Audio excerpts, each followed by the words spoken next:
today's guest speaker.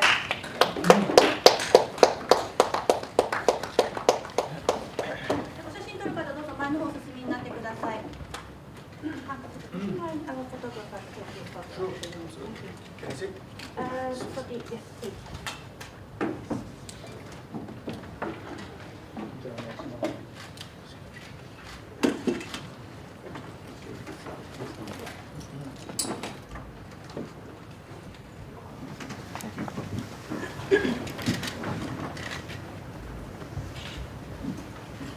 All right. Ladies and gentlemen, fellow journalists, welcome to the Foreign Correspondents Club of Japan. I'm Dan Sloan. I'm president of this organization. Our guest today, Israeli Ambassador to Japan, Gilad Cohen, joins us as hostage and prisoner exchanges continue in the first phase of what remains a fragile ceasefire between Israel and Hamas in Gaza.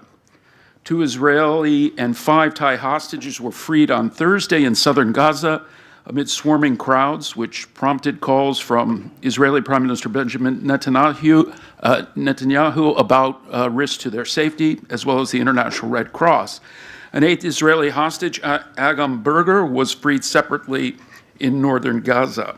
More than 100 Palestinian prisoners were also freed and arrived in Ramallah by bus and met by a huge crowd. According to the Associated Press, Israelis rejoiced as images of these freed hostages reuniting with families were shown live on television there. More releases are planned, and it's hoped the 6-week truce will lead to a sustained halt in fighting, further hostage and prisoner exchanges, and some 650,000 displaced returning to northern Gaza after 15 months of war. The latest releases mean that 15 hostages held by Hamas have been freed since the ceasefire began on January 19th, while 82, we estimate, are still being held. Release of the remaining hostages, along with an end to the war, will be negotiated in a second phase. Hamas took some 250 hostages during its October 2023 attack on Israel, when some 1,200 people were killed, according to Israel tallies. At that time, or shortly thereafter, our guest today spoke. This is his 3rd appearance here. The subsequent military response by Israel has resulted in the deaths of more than 47,000 Palestinians, according to the Gaza Health Ministry.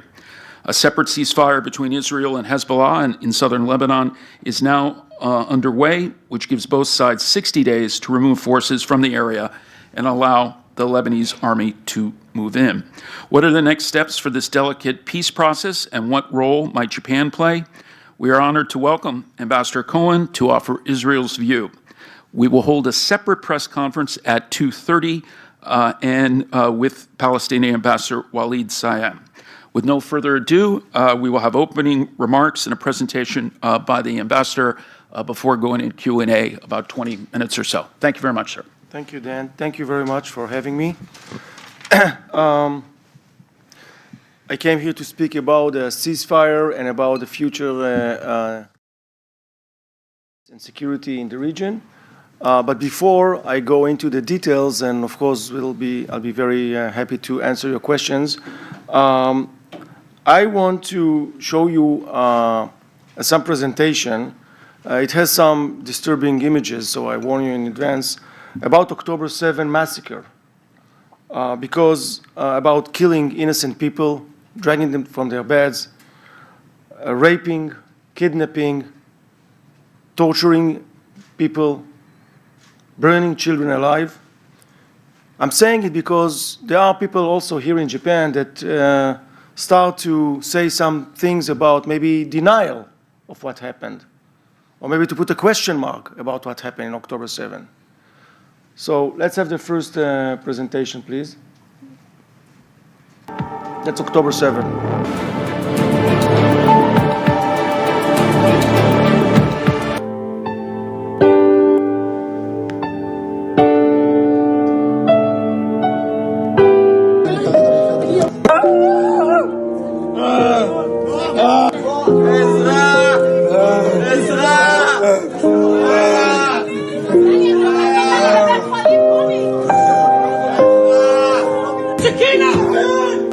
Allah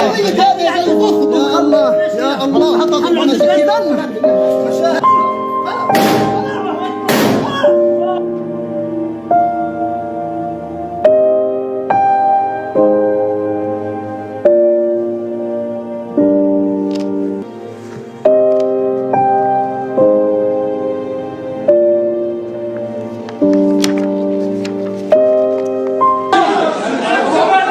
That's what you mean? What? I don't know what. طيب شو مسوين خاين؟ متى؟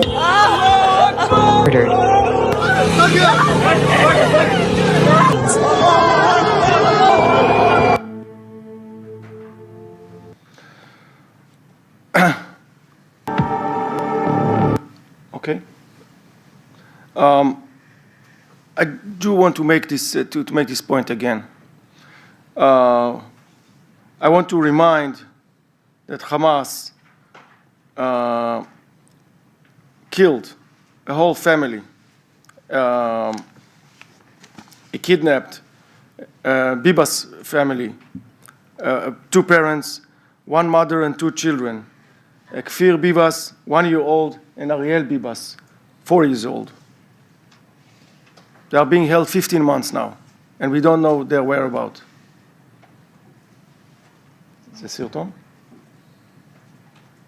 This is, you can see the video that they were kidnapped. Some in Tokyo deny that there were killing of innocent people.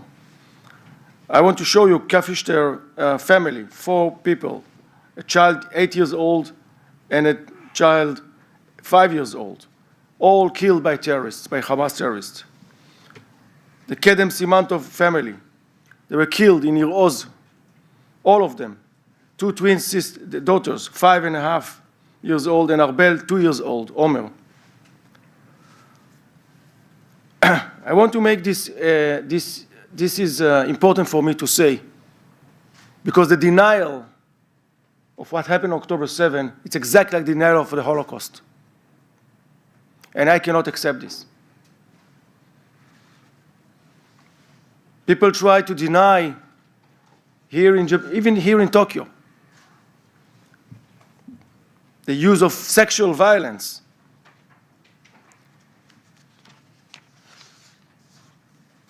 I have the report of, and I distributed to you also, written by the special envoy of the Secretary General to check, to examine sexual violence, who is it's saying exactly the brutality in sexual violence on October 7, and you can listen to her.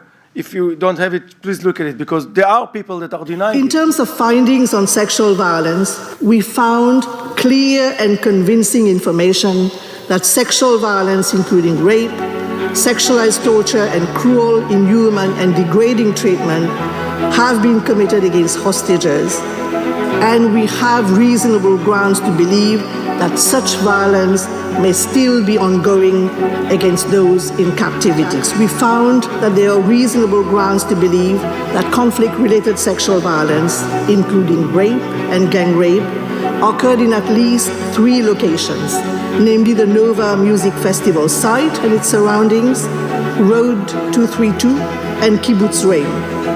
In most of these incidents, victims were first subjected to rape, then killed.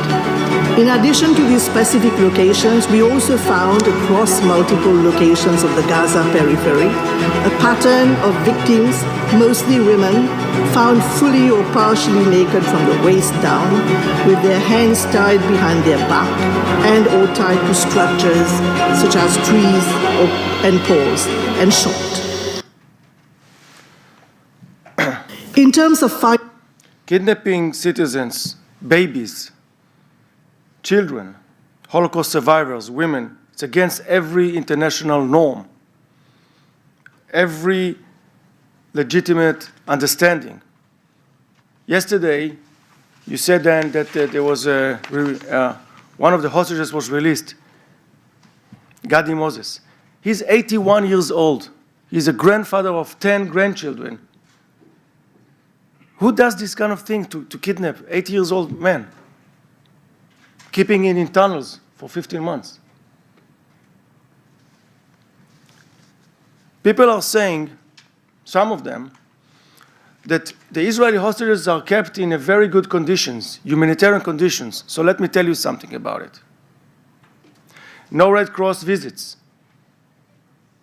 starvations, beatings. This is their testimonies. They testify on what they suffered, including from yesterday. Sexual violence against them. Torturing. Amit Sosna said it the day before yesterday. She was released from captivity. She said, they tied me up in my legs and in my hands and tied me to a tree, to a stick. They hanged me with my hands and legs tied. And who was the most vicious one and cruel one? The terrorist from the gang that surrounded her. His daughter was treated a few years ago in Israel for cancer. We took his daughter to treat her, we saved her life, his daughter's life. We saved them. His daughter. He was the most cruel one.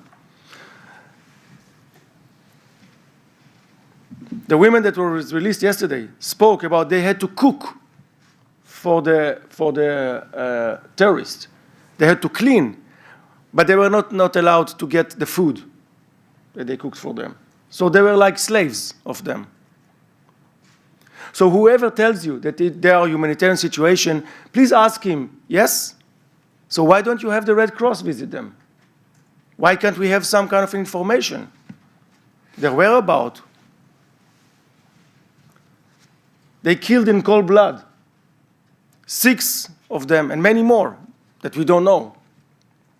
Hersh Goldberg Polin, Eden Yerushalmi, Ori Danino, Alex Lobanov, Almog Sarusi, and Carmel Gat just this August. They just assassinated them. What kind of humanitarian situation they are being held? So that's just to put, I'm sorry to show you this kind of thing, but the truth should be said.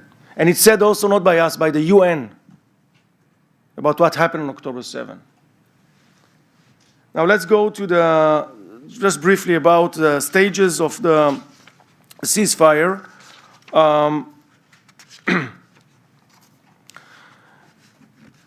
2 weeks ago, we had this roadmap for 3 stages. First stage, as you said, Dan, 33 hostages should be back to Israel, most of them alive, in return to something like 1,900 prisoners. By the way, the prisoners, people try to say prisoners and prisoners. No. We have hostages that were kidnapped. The Israelis. The prisoners that were released are terrorists with blood, some of them blood on their hands. They are being trialed and being in prison because they commit terrorism. Now we have 82 hostages still there. There is a second phase, which will start on Monday. The negotiations will start on Monday, after 16 days from the first signing of the agreement. And then there will be a third stage. You see that still there are violations by Hamas for the ceasefire. Several times they don't give the names as they were supposed to. They didn't release on time Arbel Yahud. The Bivas family is still, it's unknown their condition, the mother and 2 children.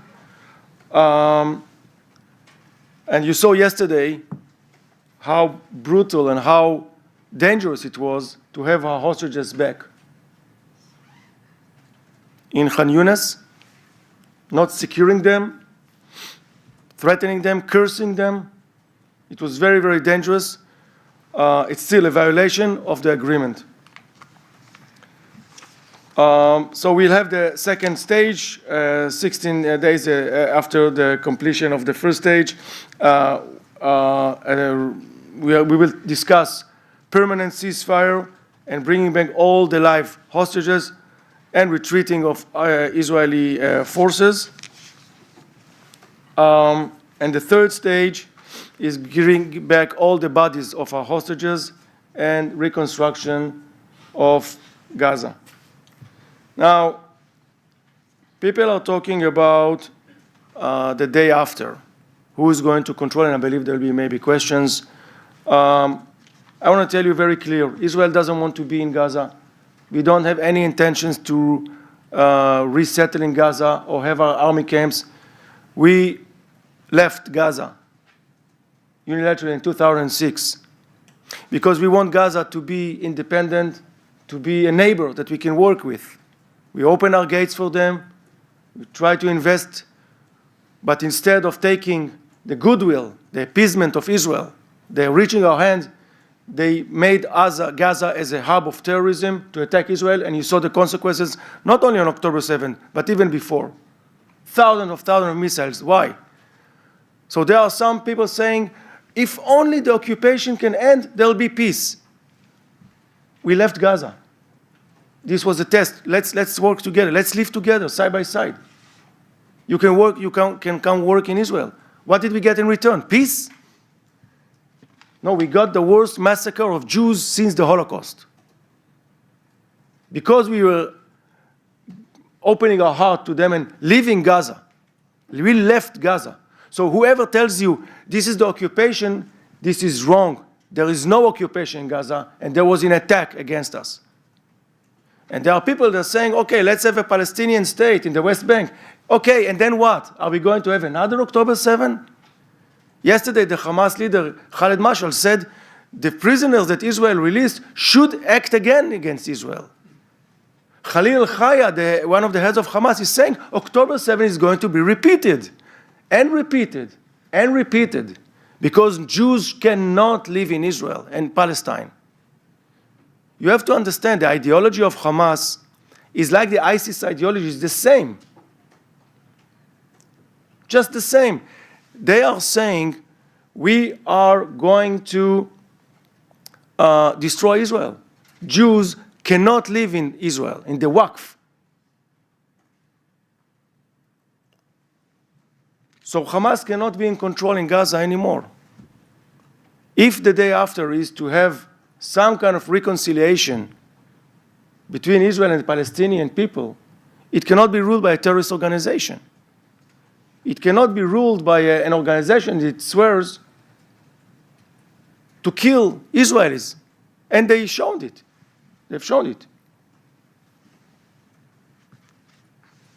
I call on Japan to join US, to join France and others, and to say publicly, Hamas cannot be in control in the day after. A terrorist organization should not and will not rule Gaza.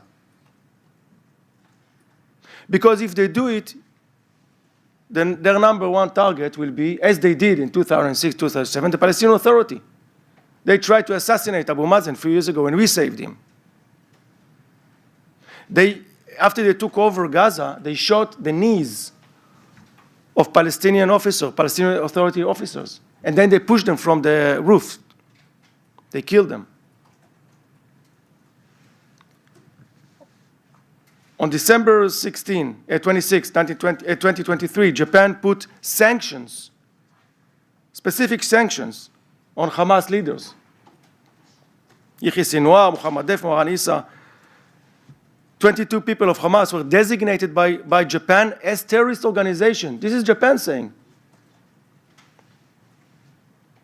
There were also 5 entities, including crypto company, which was which financing Hamas.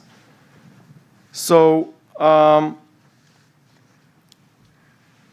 I'm saying, and I'm suggesting that the world should say, if you want to have reconciliation and real trust between Israel and Palestinians in the future, Hamas is not the one to control Gaza and to be there. No military abilities and capabilities, and no governing of Gaza. Because if they do, if Hamas is going to be there, I don't see any future of reconciliation. I don't see any reconstructions of Gaza. I just don't see it happening. if terrorist organization is controlling Gaza.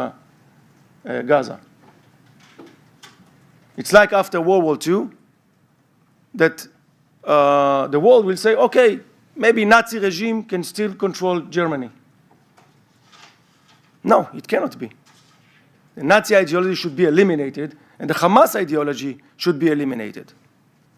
And if we want peace, we have to go together with people who want peace and want reconciliation and want to live side by side with Israel in peace and security. How much time do I have? You've gone slightly over, but please, Okay. take what you need. Just saying that we want to have this ceasefire agreement continue. We want to finalize it, and we want to have stability, and we want to have peace. This is what we want. But we have to make sure that all our hostages are back, and we have to make sure that Hamas is not going to pose any threat to Israel in the future. Because they promise, we have to listen to them. They promise that they want to do October 7 again, and this, no nation can allow it to happen and to live like this. Thank you very much. Thank you very much, Mr. Ambassador. Just a couple of reminders. We are live streaming on YouTube right now, so although we have a sizable press contingent here at the FCCJ, a number of people are both watching live online, as well as the archive of today's events will also be available to watch later.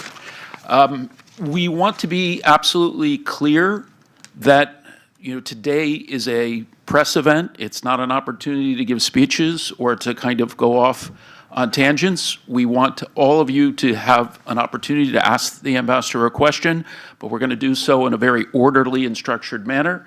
Please raise your hand. I'll identify you, come up front, identify your organization, and try to limit yourself to one question, and again, no speeches. With that, let us open the floor. Yes, sir.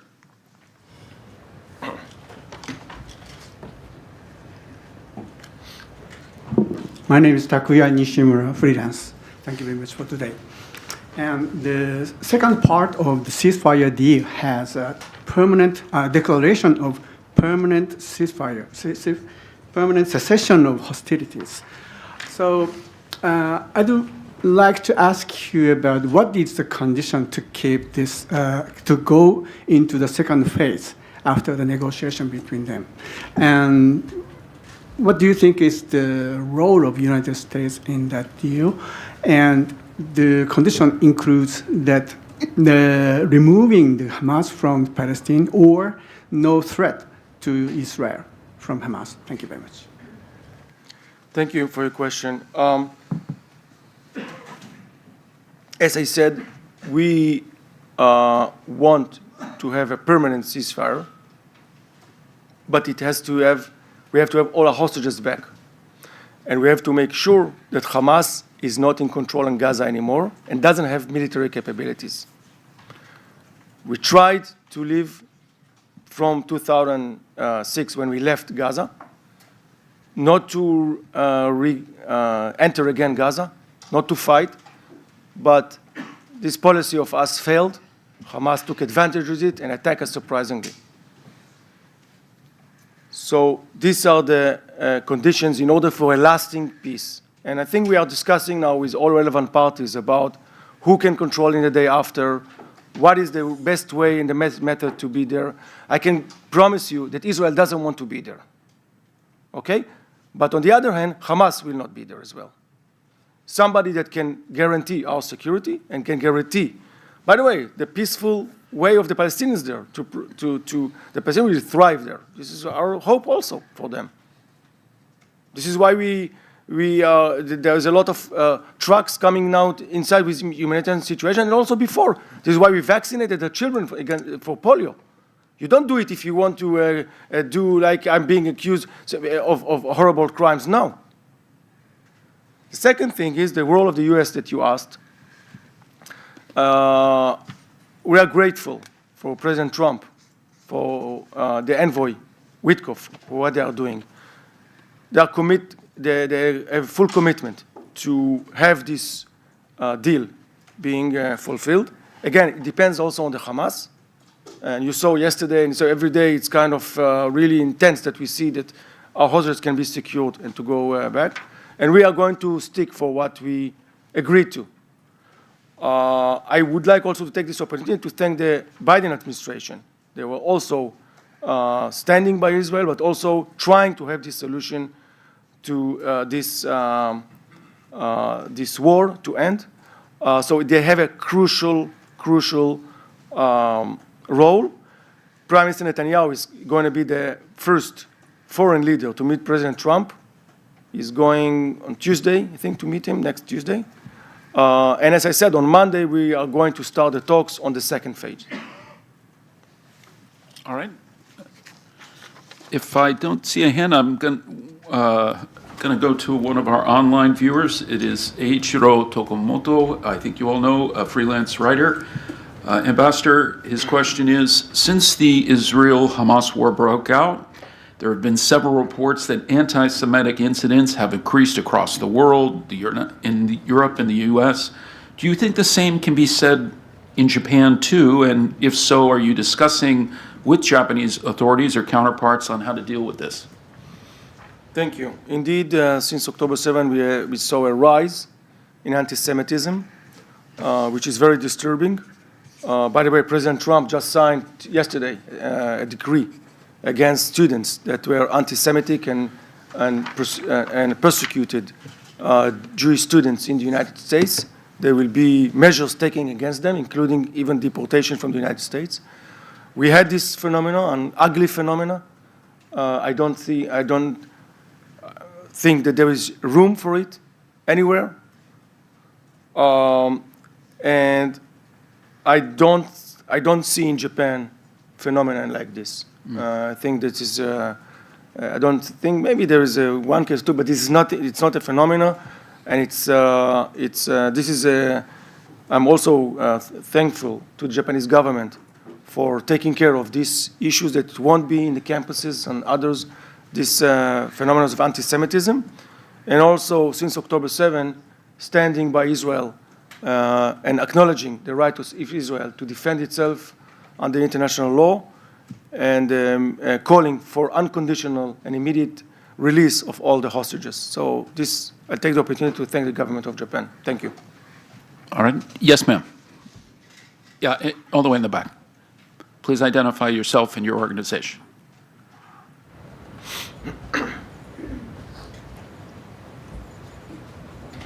Hello, thank you very much. Martina Jeffcoat, freelance media producer.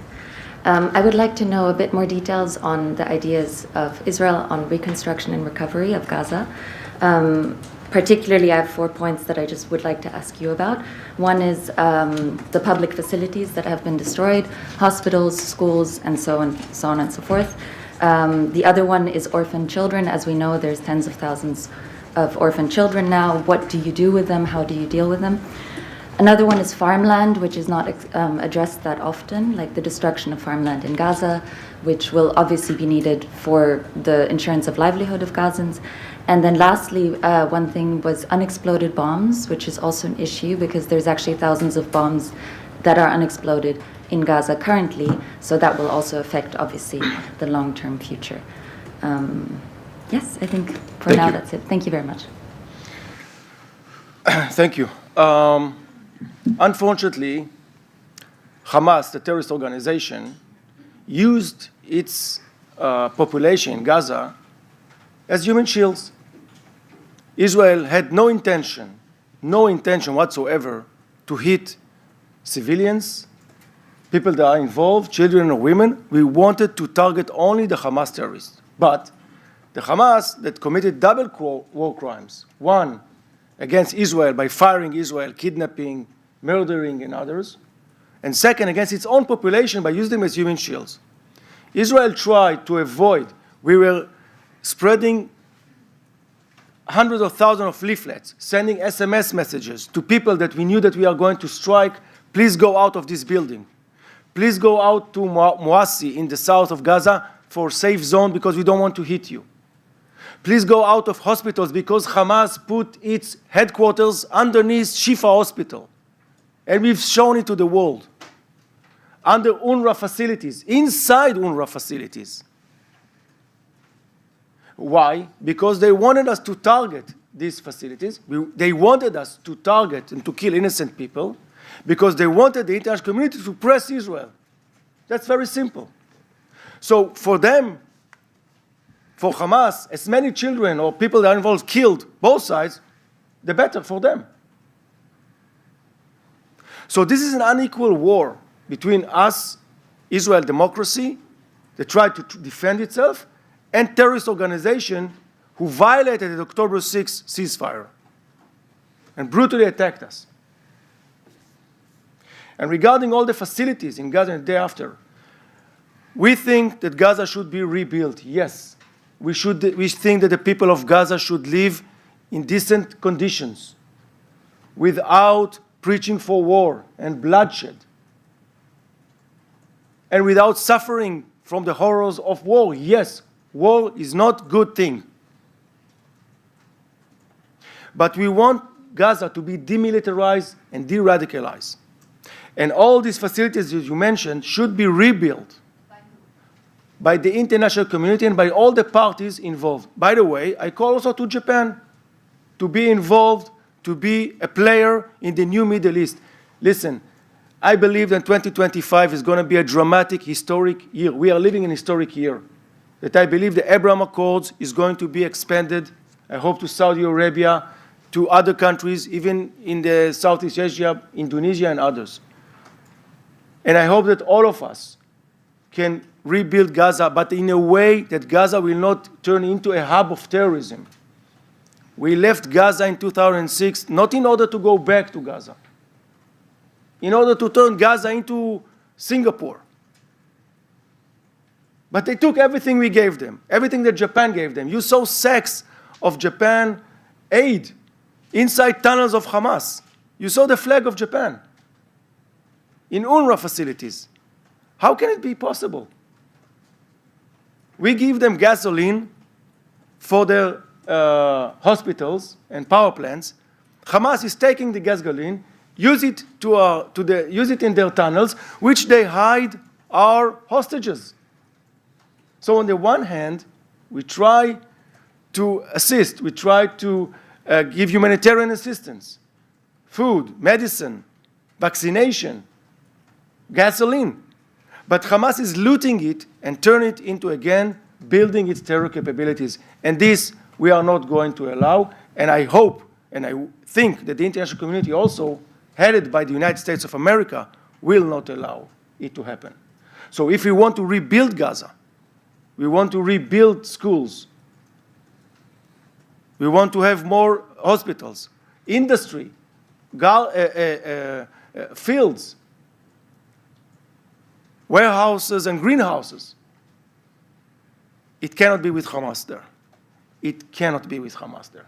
It will not be with Hamas there. They will not control Gaza if somebody thinks about the future of Gaza and the future of the people of Gaza. Thank you. Yes. In addition to our working journalists, we also have media and communication students that are taking part today. And one of my students is here with a question for the ambassador. Thank you. Good afternoon, Ambassador. My name is Adila Azizali. And my question will revolve around Israel's stance on self-defense. As we know, Israel has had a pretty fixed stance on its actions being protected under the precedents of self-defense. Israel has also received international criticism questioning their stance on their self-defense. What is Israel's response to the scrutinies claiming their actions are seen more as a collective punishment? Thank you. Thank you. Israel is exercising its right to defend itself against terrorist organization. I've just shown you what they did. And what they did is what they want to do again and again. Now, there is a very good question of how can you defend yourself. So we are trying, as I said before, to exercise our right to defend itself under international law. If we wanted to have collective punishment, why did we put leaflets, or why did we send SMS to thousands of people, please leave this area, if we wanted to give a collective punishment? If you want to a collective punishment, you just destroy. You just bomb without any kind of differentiation. The problem is that, as I said before, Hamas was using them as human shields, using the population there, putting their people in dangers. As my friend Rami Emanuel, the ex-US ambassador, used to say, this is a people that try to use their weapon to defend their children. And on the other side, terrorists who use their children in order to protect their weapon. This is what they did. We tried our best, and we will continue to try our best, not to hit anyone that is not involved. This is very regrettable that it happened. For us, every child dead in Gaza is a tragedy.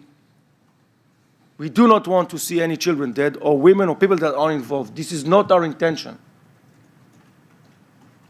But when you fight terrorism, such a cruel terrorism that is on purpose, infiltrating, building its headquarters, hiding inside hospitals and schools and UN facilities, sometimes there are problems. I want to remind you, I don't know if you know about the war that the coalition conducted against ISIS in Mosul and Raqqa.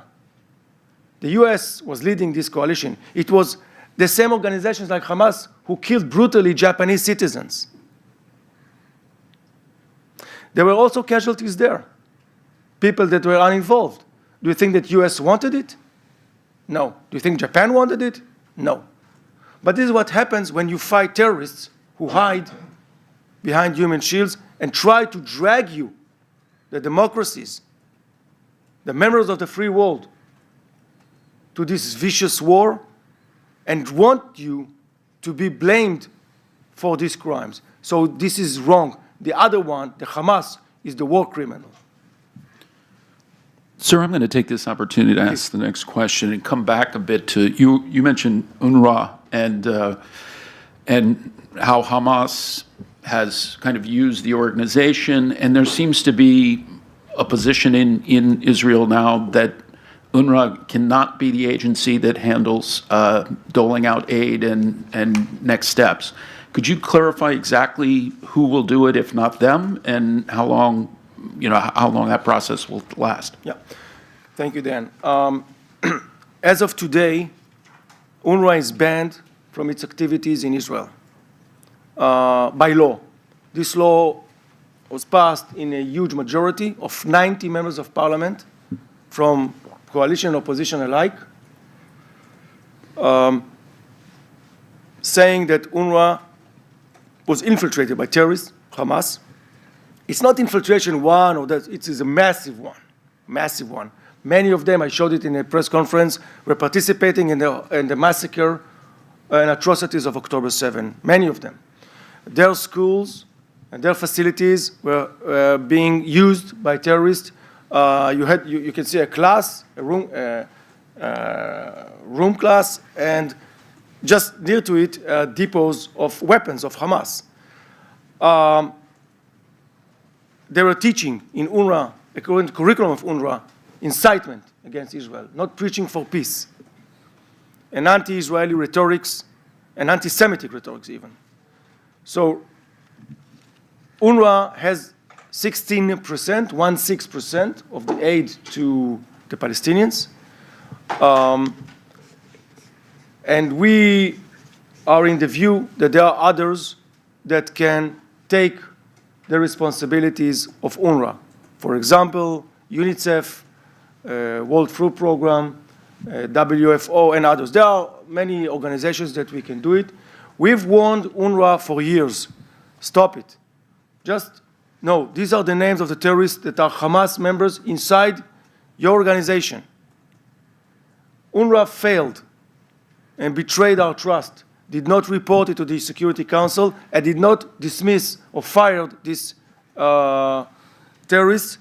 This is why we had to take this action, and we will work with other organizations, international organizations, including UN organizations, to bridge the gap that may occur with UNRWA lack of activities in the territories. By the way, I just want to remind you, Japan stopped its financing for UNRWA for a while. They renewed it. But when they renewed it, it was not for money, because they knew this money can go for bad causes, for Hamas.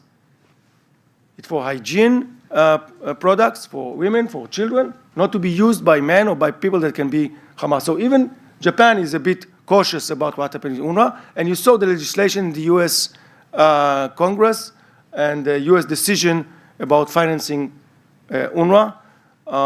This is why we are working together with the relevant parties to see other solutions for UNRWA. Yes, sir. I guess we're repeating, and then we'll come back to you, ma'am. Yeah, go ahead.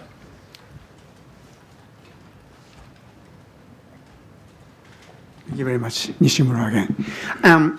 Are you confident that Iran will not attack Israel no more, as long as the cease deal works? And what is your Israeli idea to deal with Iran and access of resistance and the stability of the Middle East region? Thank you. Thank you. I tend to call them the axis of evil or the axis of terrorism, not axis of resistance. Resist what? Democracy. The Iran, Houthis, that, by the way, abducted Japanese ship and their crew and fired on Japanese ships. Hezbollah, Hamas, ISIS, Al-Qaeda, they're all the same. They are proxies of Iran. Iran is the one to destabilize the region. So if you ask me if I trust Iran, the answer is no. Iran is behind many of the instability in the Middle East, supporting Hezbollah, using Hezbollah as the right hand. Also Hamas, Islamic Jihad. So the axis of evil and the axis of terrorism is still there. We have to be strong in order to defend ourselves. Iran should stop from their behavior.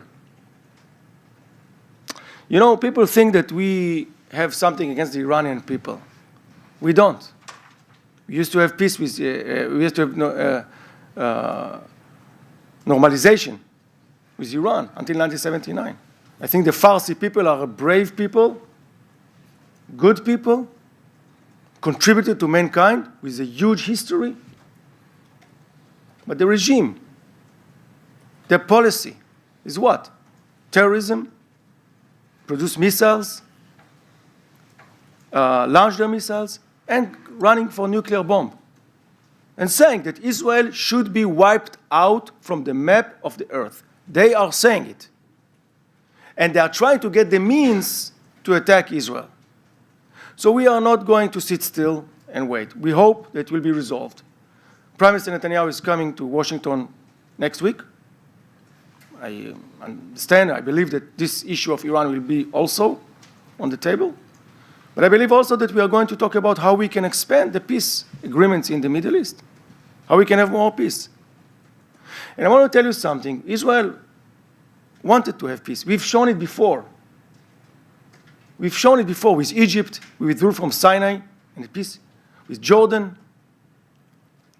with Emirates, with Bahrain, with Morocco. We've shown it. With the Palestinians. What is Oslo agreements? Remember the 2000 understanding or in Camp David between Barak and Arafat. 2009 between Olmert and Abu Mazen. The Palestinians always said no. Always said no. They had a very good deal. Check me. Look at the history. But always they keep on complaining and complaining. You rejected everything. They rejected, you know what? The partition resolution, 29th of November, 1947, resolution 181. People are talking about UN resolutions too much. Let's talk about this resolution. Why did you reject it? The Jews were ready to have two-state solution. Israel and a Palestinian or Arab, then it was not the name. Let's do it. So instead, they attacked us. 5 armies, and the Palestinians rejected it. They never miss an opportunity, Always no. Okay. So it's no. No, I cannot have peace if somebody doesn't want it. So that's my answer regarding Iran. I hope their policy is going to be changed. And you know what? It's very sad for the Iranian people, how this regime is treating them. Hanging people, chasing homosexuals. I suggest you next month to go to watch the film. He is going to be here in Japan, in Tokyo, in Japan. It's called Tatami. It's an Israeli film, but it's about Iran, about trying to be friends between Iranian and Israeli athletes, judoka, and how the Iranian regime is treating them. It's based on a true story. Go to see it. It's a good movie, by the way. Thank you. All right. Yes, ma'am. And then we'll go to you next, sir.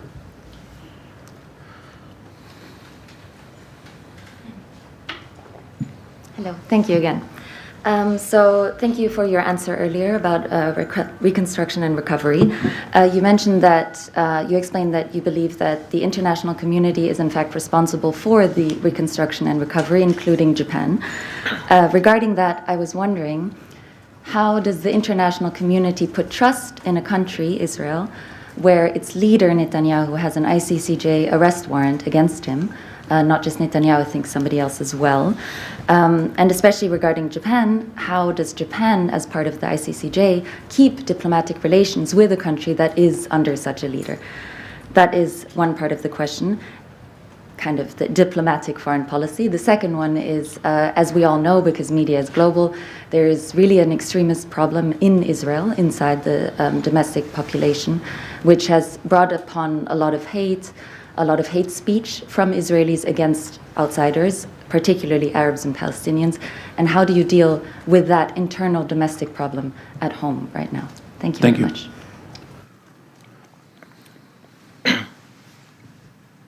ICC resolution is false and amazingly, I don't even find the words to say,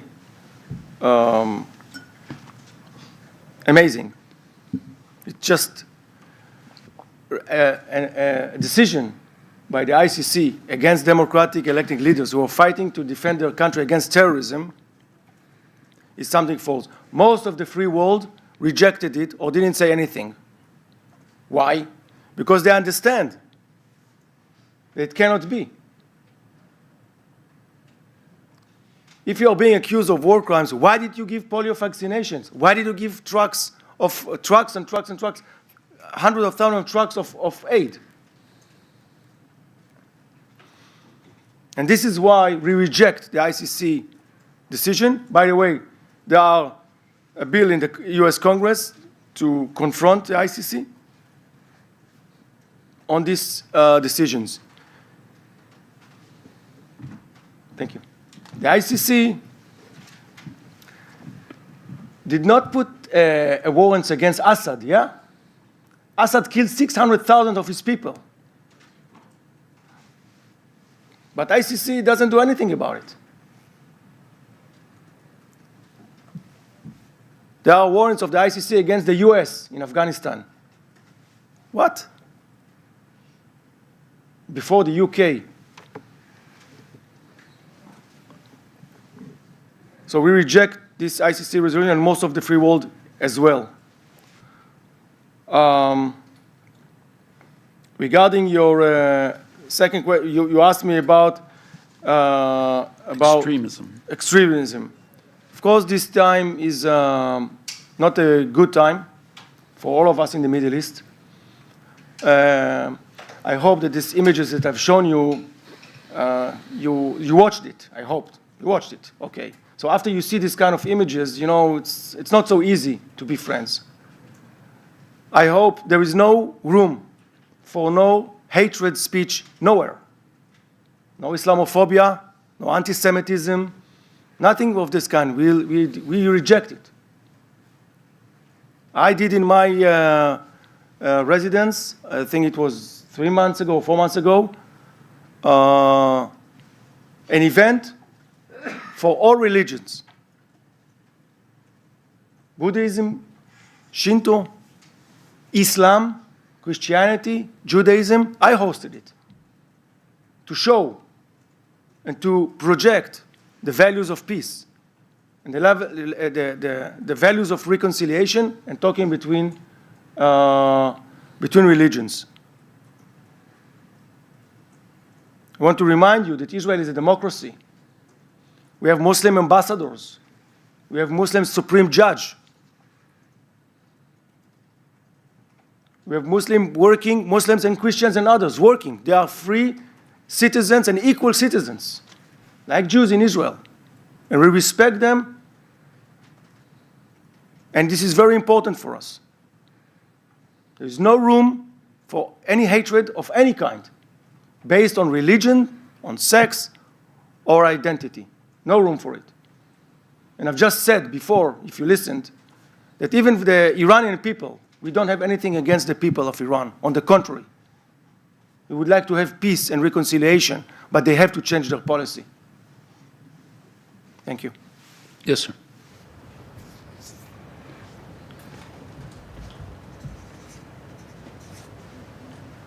My name is Hirofumi from Nikkei. Pleasure to meet you. So U.S. Trump administration has lifted the ban on the supply of bombs to Israel. So how do you evaluate this? And also, Mr. Netanyahu and President Donald Trump are going to meet at the White House on February. So what do you expect from their meeting on February? Thank you. Thank you.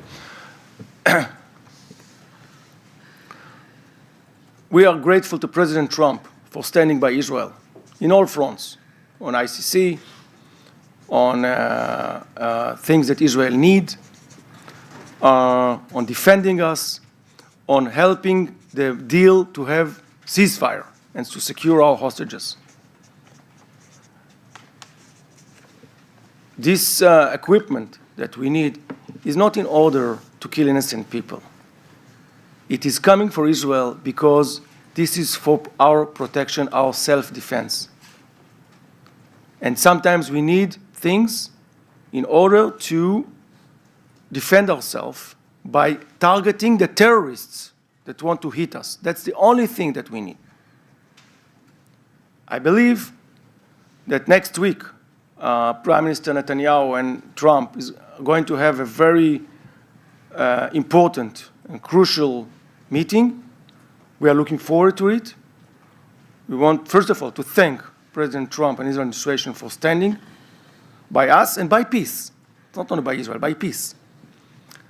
And also to discuss expansion of the peace process, as I said, to other areas, hopefully with the GCC states, hopefully with Saudi Arabia, we'll see.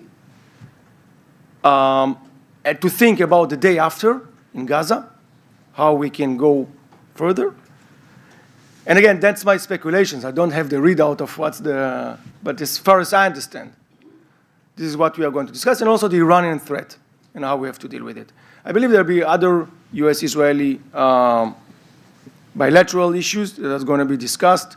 It's going to be very important. And as I said, we are honored to be the first country, the first leader in the world to be invited to the White House. Thank you. Sir, I'm going to take a liberty of asking another question. And it does tie to President Trump, who has come out and talked about the possibility of both Egypt and Jordan taking more refugees from Gaza. Hundreds of thousands of people are returning home and so on. The respective countries, as far as I'm aware, are both objecting to that idea. What is Israel's position on this? Is it something that's going to make the situation better or worse? I'm not going to comment on it. It's a decision. If the U.S., the President of the U.S. spoke about it, it's the U.S. to answer these questions. All right. Okay. Anyone else? Well, let me conclude then with one question I think you can speak to, and that is Japan. Yeah. Obviously, you noted some roles that they've taken, things that they've done since October 2023, but now all eyes are on the kind of next stages, hopefully, of reconstruction and rehabilitation. How do you see them? Is it going to be a unilateral commitment? Is it going to be something via the United Nations? How can they be more involved in seeing recovery and resuscitation there? I hope that all the good forces in the world will join hands in the day after in Gaza. But it has to be a very holistic approach. I don't know if it's going to be under the umbrella of the UN. We have some problems with the UN. UNIFIL and others and UNRWA, so we'll see. I'm not sure, but we'll see. But I think the peace-loving countries should work together in order to find a solution to the situation in Gaza. We have to work and to see how we can do it, or maybe to divide some fronts, who's doing what. I do see Japan joining it. I think Japan has a very positive role. I want to remind you the peace corridor in Jericho of Japan. And I think that Japan should work together with us and other people that want peace. And what is important also, the demilitarization of Gaza, I spoke about it. It's not that let's say we are building a factory again. But we want to make sure that this factory is producing good things for tractors, for trucks, for good things. They're not producing weapons or material for bombs.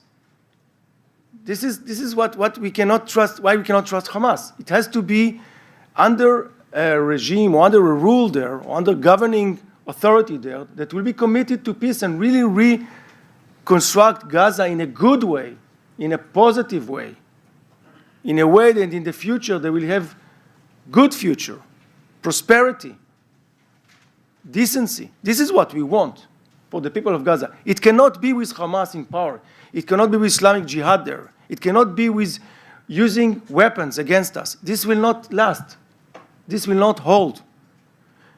It may hold if we build it for a few years, and then what?